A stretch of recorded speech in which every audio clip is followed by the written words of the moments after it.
Welcome back muli sa aking channel. Yan po. Kaya kung baguhan ka po sa aking channel, paki-like na lang, paki-subscribe, paki-share na rin. Ayun lang naman ang hinihiling ko sa inyong sinong makakapanood ng aking video. Yan po. Naka-set up po yung ating Smart TV.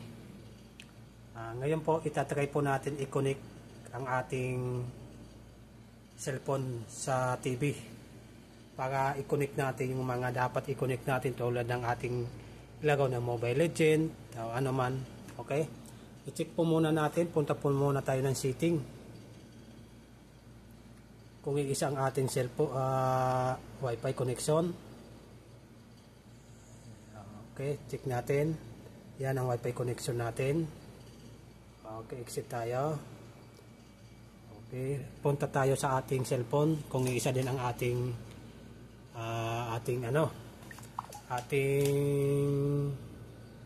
Wi-Fi connection. Setting din tayo. Punta tayo sa ating setting. I-click natin yung Wi-Fi connection. Ayun na. Ayan po. Connection natin. Wi-Fi connection. Yan po. TWP. Yan. Isa po sa ano natin. Yan sa taas. Okay. Ngayon, punta po tayo sa App Store. Lumampas na pa tayo. Lumampas na po tayo sa App Store. Punta tayo sa App Store.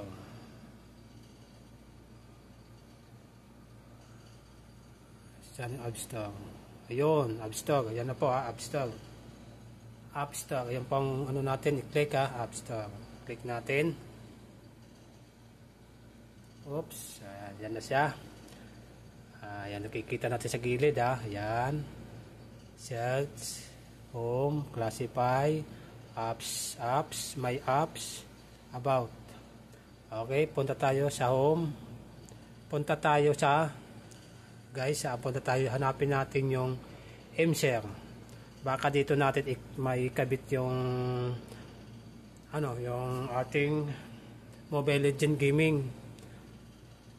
Kasi yung yung bawat cellphone po, may kanya-kanyang pamamaraan para ma-connect yung mga dapat natin i-connect tulad ng mga papanood po natin na Mobile Legend, Mobile Legend.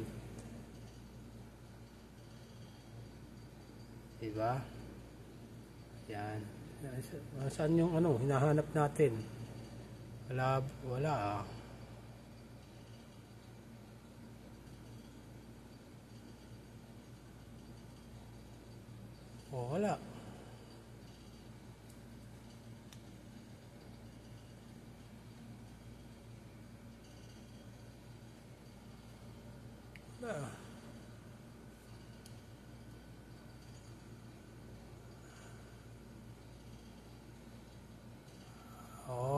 Yan dito yung wala. Balik exit tayo. App Store naman tayo. Punta tayo pala sa apps. Apps tayo pala, apps. Okay guys. Punta tayo sa apps. Apps yan. Dito. Apps tayo. Okay, napunta tayo sa maling apps pala, hindi yung App Store. Punta tayo sa App Store pala malito din kayo. Hanapin natin yung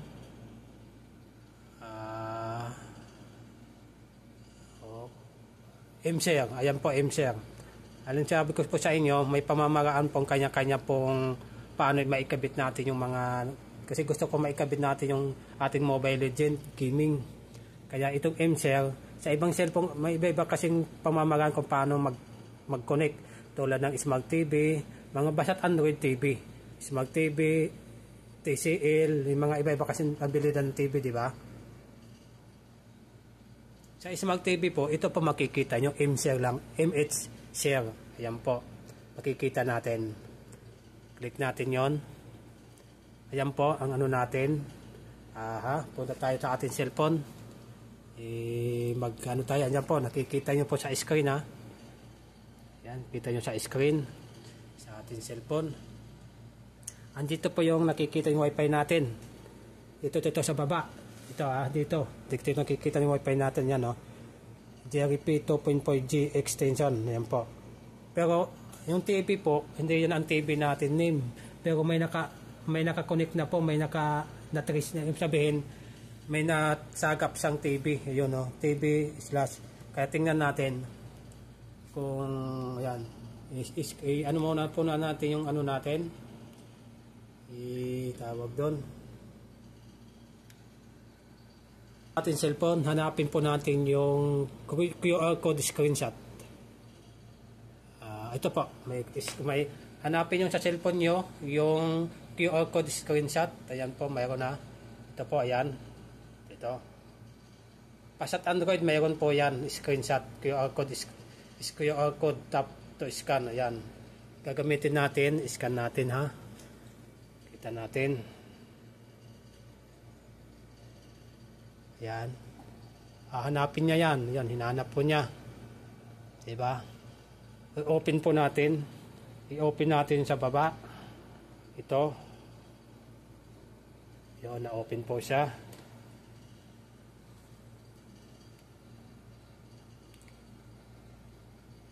Yan, nag-upload po siya. Po siya, nakita na natin. Diba? Yan. Mobile screen sharing. Ayan po, nakalagay. Remote control. Sa atin, ano natin na sa cellphone natin. Ayan po nakuha na natin yung ating gusto makuha. MH Share 4 TV. Nakikita yun naman po siguro. Mobile screen sharing. Ayan po Ngayon po, tatandaan lang po natin yan nun. GK8, diba? Wala pa po. Tingnan natin kung anong mangyayari. Baka nag-uploading pa po siya siguro. Hindi pa siya nagbabagong Hindi pa nagbibigay ng panibagong step. Ayun po. Kita nyo na po. Dumating na. Ayan. Ayan. Kita nyo po. Ayan Yun.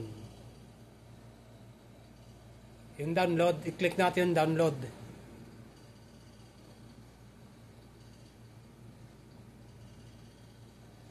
Click na natin kasi isang beses lang kasi baka magdoble na naman tayo. Click pa ulit natin. Yun, nakadalawa na tayo.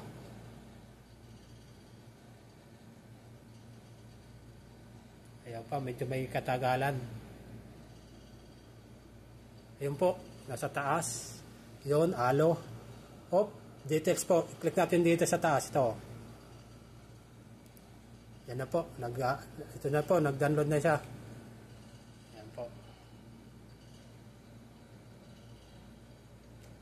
TV mobile, yan po siya. Ka-upload po siya.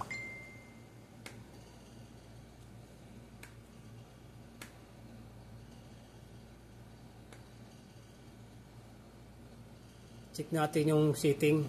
Kung anong mayroon sa setting Ayun, automatically open PDF. I-on natin. Automatically open PDF, download PDF, automatically open with one of PDF viewers from your device.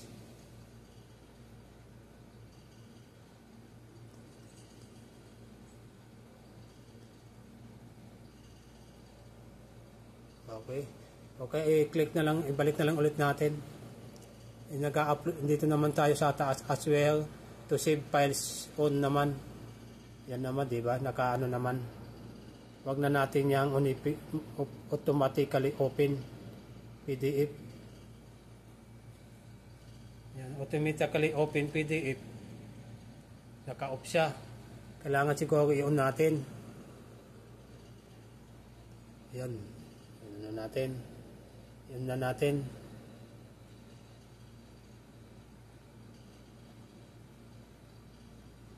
Ayan na po. Share, delete. Yan. Nakalagay dyan. Tayo na natin ma-pull yung downloading po para mapunta tayo sa iba naman, ibang may iba-iba talagang pamamaraan kung paano i-connect yung TV. Itong ating gamit kasi Smart TV. Kasi doon sa nakikita ko na panood ko sa mga tutorial na iba, Smart TV, pero yung remote nila iba. Kikita, wala pa ako nakitang smart TV talaga na ang remote nila Smart TV din. Ito, yan po ang gamit natin, Smart TV po talaga yan. Wala tayong pagkakaiba dyan. Talagang Smart TV po yan. Okay? Smart TV po yan. Pakita ko sa inyo ha. Para naman, kasi iba ginagamit, ibang TV, ibang remote. Diba? Nakikita ko. May ganun. Okay? Pakita ko sa inyo. Punta tayo sa iba. Para makita nyo talagang anong gamit ko. Ayan. Yan po ha. Ayan. Ayan po. Smart TV po yan. Punta tayo sa sa setting ha. Punta kayo sa setting para makita natin ayan. Account. Punta ka sa account. May na tayo dyan. Common. Ayan, common po. Ayan the device name. Smart TV po siya. Diba? The device name, Smart TV. Pero yung QR code, yung mga nagko-connect ka sa mga QR code naman, yun kino-connect mo yun sa TV. Ibig sabihin, kung sasabihin sa inyo ano ang TV, pag hindi po doon sa TV, kung anong TV nyo, doon sa pag nagko-connect kayo na sa mga apps, tulad ng ginagawa natin, hanapin nyo po doon sa kung saan kayo setting mapupunta. Tulad ng ginawa natin, napunta tayo sa apps. Diba? Doon kayo pupunta sa apps. Doon ang ginawa natin sa MShare. Apps tayo. Diba? Tapos hanapin yung MShare. Yan tayo dyan, diba? Yan. Dyan tayo magko-connect. Yung nakalagay dyan, remote control. Tapos yung itong natin. Wala po dito yung nakalagay yung natin. Download the MShare share screen after connecting receiver. Ayan po nakalagay, di ba? Nakalagay naman po. Nag-uploading pa po. Ayan po. Uploading pa. Dalawa nga nag-upload eh. Kasi may tayong tutorial na isa eh. Tayo natin mapuno. Bantayan natin mapuno kasi mamaya mapunta po yan sa ibang system, sa ibang step na naman po. Guys, may dalawa na tayong nakuha dyan. Ito may dalawa na tayo. Yung MH share na yan, nakuha na natin ngayon, na natin ginagawa natin ngayon. Diba? Pero yung ito malapit na po. Malapit na siya. Yan na po siya. Kalate. Ito naman, kailangan nyo din to i-upload. Yan po. Remote na yan. Kasi dyan makikita yung TV name nyo. Connect po, nakakonect na po tayo. May na rin ako tutorial yan. Paano ko kinulik yung remote. Yan po. Yung name natin, ito yung name natin ng TV. Yung sinusunod po dyan, yung nasa QR code ng name ng TV. Pag nagko-connect po kayo sa mga inyong makikita natin, malalaman natin yan pag na-upload natin itong ina-upload natin.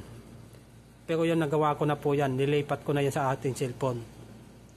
Yung apps na yon.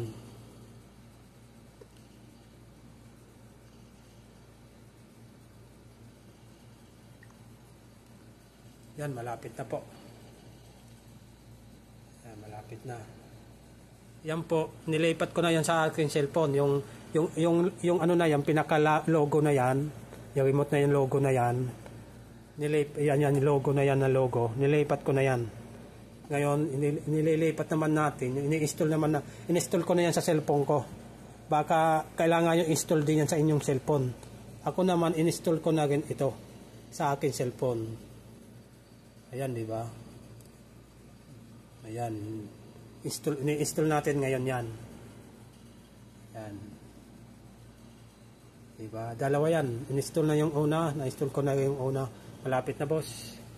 Malapit na tayo. Yan na.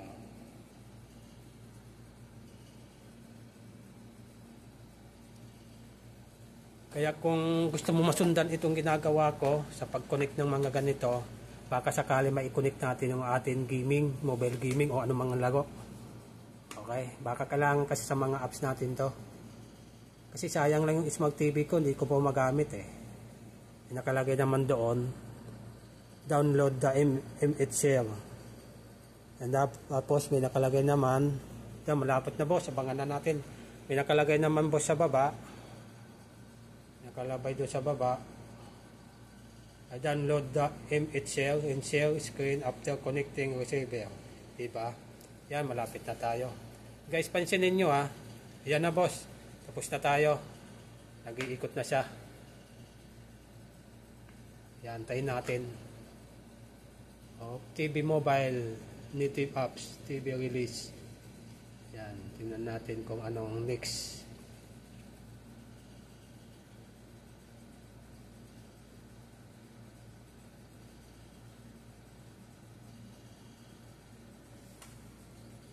Pa.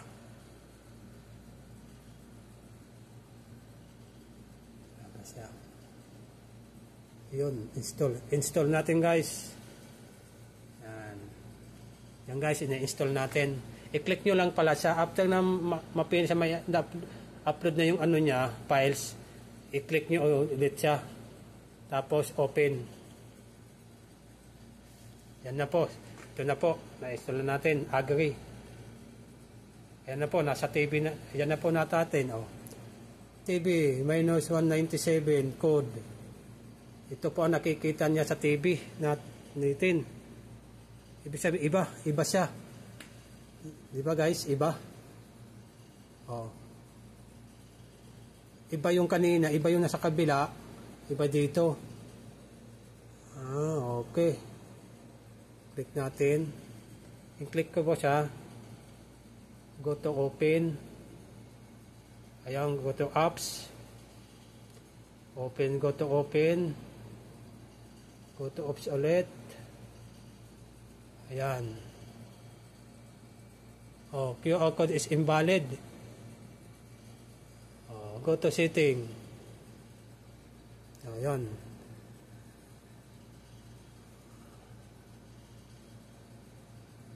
Yan na po. Tapos na niya, upload na po natin. Okay na po siya. Ngayon, iti-check ko po kung anong next na step natin. Ito guys, oh. In-click ko guys. Ayan. Please enter the pin code. Kasi nandito na yung ano natin. Wi-Fi connection. Nakita na natin Wi-Fi connection. Ayan yung code natin. I-click natin yung pin code na yon. Yun. Okay. Lalagay natin. Click, titingnan natin.